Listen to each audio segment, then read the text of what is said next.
What's up, everybody? Dog 1985. There's levels to this. All right, guys, make a quick video for you tonight. Tomorrow, Starfield comes out. Officially, it comes out tomorrow. Early access has been out for a few days now, but tomorrow the masses get to play it. I didn't want to come on camera and defend Starfield, but the amount of negativity that I see around this game is just ridiculous. Now, we knew from the beginning that this game had to be perfect or else it was going to get destroyed. We knew this. We knew this. We knew this. We knew this.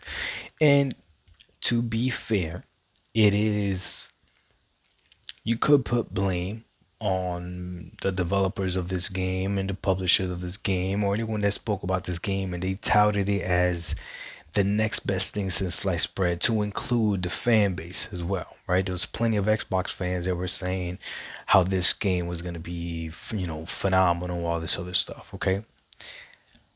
So when it came out and it had flaws, people were going to point them out. Now, here's the thing about Starfield. You have to play it yourself. I'm telling you right now, do not listen to any reviews, do not listen to any naysayers, do not just play the game yourself. It doesn't take much to play it yourself.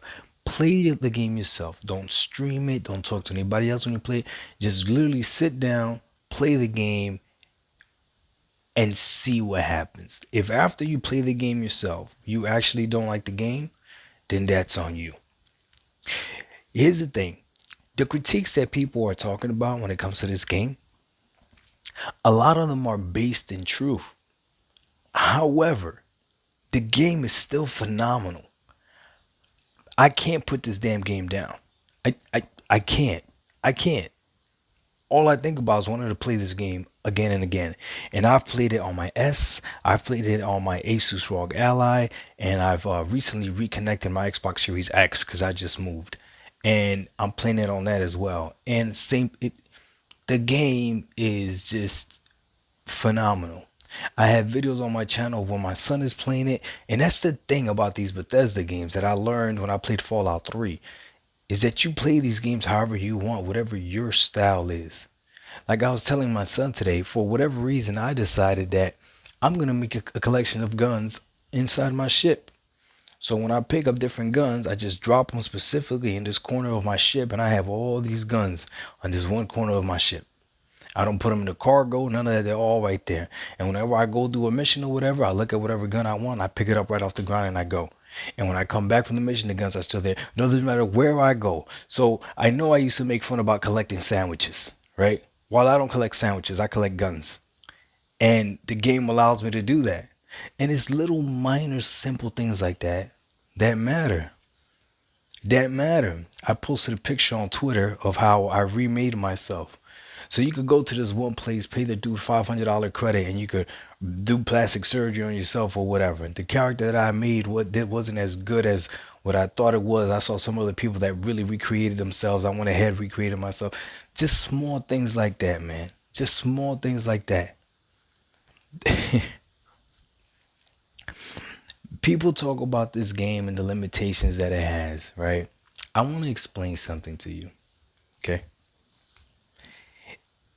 If you are a PlayStation fanboy and you dare talk about limitations of this game, when PlayStation gave you a game that's about a god that can't jump, and they didn't even give you an explanation as to why he can't jump anymore.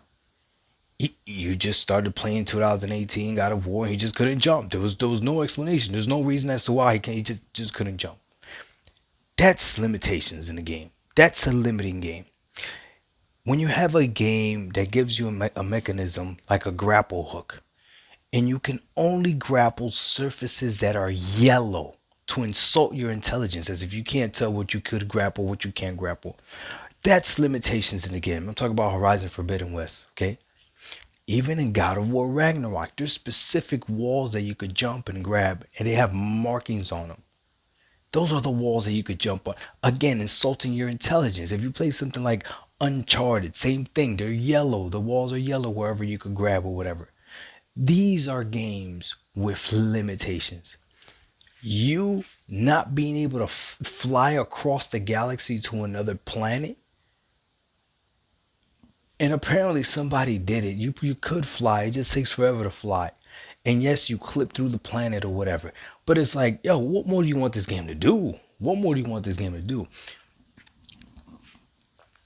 I was gonna make a video about Starfield before I saw all the negativity, and it was gonna be called "Starfield is not the best." I spoke to Isomotion Gaming about this. Now, the reason I didn't do this because I don't want another video out there talking negative about Starfield when people are actually enjoying the game. But this is what the premise of what that video is going to be. Starfield is not the best, meaning Starfield is not the best first person shooter out there. If you want to talk about campaign first person shooter, for me, I would give that to Titanfall 2. Okay? I have not played a game, and my favorite game is Perfect Dark. But as far as first person shooter campaign, so far, I have not played anything that comes close to Titanfall 2. The game is just action packed from start to finish, and you just want to keep playing. You actually connect with the characters. It's crazy. Like, the game is amazing as a first person shooter. In my opinion, nothing touches it. Okay? Starfield is not the best first person shooter. I'll give that to Titanfall. However, it's a good first person shooter. I'm having a lot of fun playing Starfield shooting, okay? Third person shooter action game.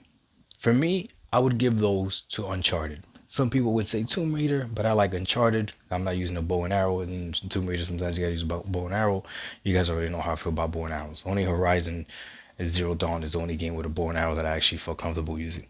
Anyways, when it comes to third person over the shoulder shooting games, I'm gonna go with either Uncharted or Gears of War, right? But Starfield, you can do third person over the shoulder shooting. It's not the best at it, but you can do it. It's still fun. You can still have a blast with it. You can still enjoy it. Okay. Best story in a video game. I would probably say A Plague's Tale Innocence, A Plague's Tale Requiem, Hellblade. Those games had captivating storylines that you really wanted to play, right? Starfield so far hasn't had a storyline that has wanted me to captivate me like that. But it's still really good where I keep on playing it. Okay. Graphically, definitely not the best looking game. It is a very impressive looking game, especially at specific times. Sometimes it's not, but it definitely, we're not going to pretend like Starfield doesn't look good. There's definitely plenty of moments in Starfield where it looks good, okay? But it's still not the best looking game. This generation, I'd give that to Horizon Forbidden West or Forza Horizon 5. Those are probably the two best looking games so far this generation. That's in my opinion, right?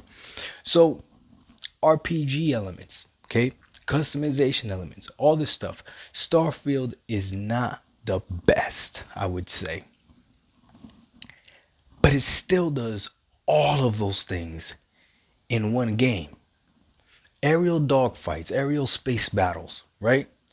The best game that I've played with aerial space battles is Chorus. That game is phenomenal with that.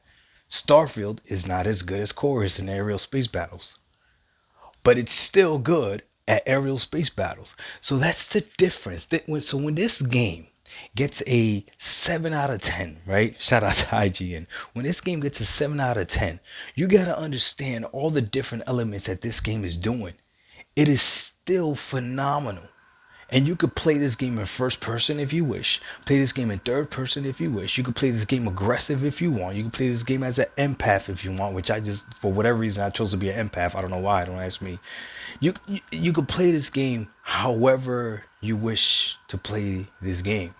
And when they talked about clicking and all that other stuff to go to different planets, that's if you want to. That's if you want to click to go to different planets. If you want to teleport from the ship down to the actual planet, that's if you want to. There's plenty of times where I have landed and I decided to exit the ship myself, and I get off of the cockpit, I walk to the hatch, and then I click on the A button, and then I go downstairs. You could do it however you wish to do it. You could do it however you wish to do it. But the critiques of this game are because of how much of a pedestal this game was placed on before it even came out. But I promise you this, the game is phenomenal. The last thing I'm going to leave you this before I stop this video is this. Be careful who you listen to.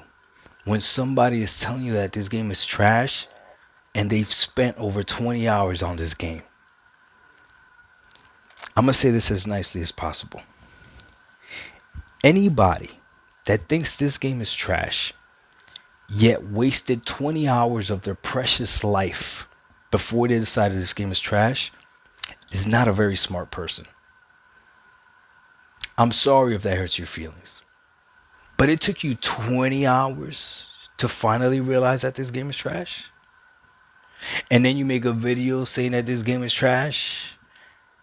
But you've played 20 hours. If you played more than 20 hours, you just increased the level of stupidity every single hour you went past 20. 20 is the threshold. I was going to say 10, but I spoke with my son earlier today, and my son was saying, nah, 10 is kind of hard, this and that. But and then I asked him, what have you done in your life for 10 hours that it took you that long to finally realize it was trash? What would tell me, what have you done? I haven't even beaten Elden Ring, but I spent 24 hours playing Elden Ring. There's no way I could look you in your eyes and tell you that Elden Ring is trash when I spent 24 hours playing the game. The game was good. It's just at a certain time I didn't want to play it anymore. Doesn't mean that the game is trash. But if I was to play something for 20 hours and then I get on camera and tell you that it's trash, no, there's people out there 70 hours, 100 hours still trying to claim that this game is trash. Be careful who you listen to. It doesn't make any sense. Play Starfield for yourself. I promise you're going to enjoy it. Don't stream it. Don't talk to anybody about it. Just play it. Just play it. And play it how you want to play it. Remember, it is a video game, so no, it's not perfect.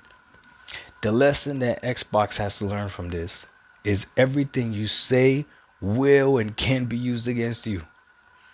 So next time you try to hype up a game, just shh.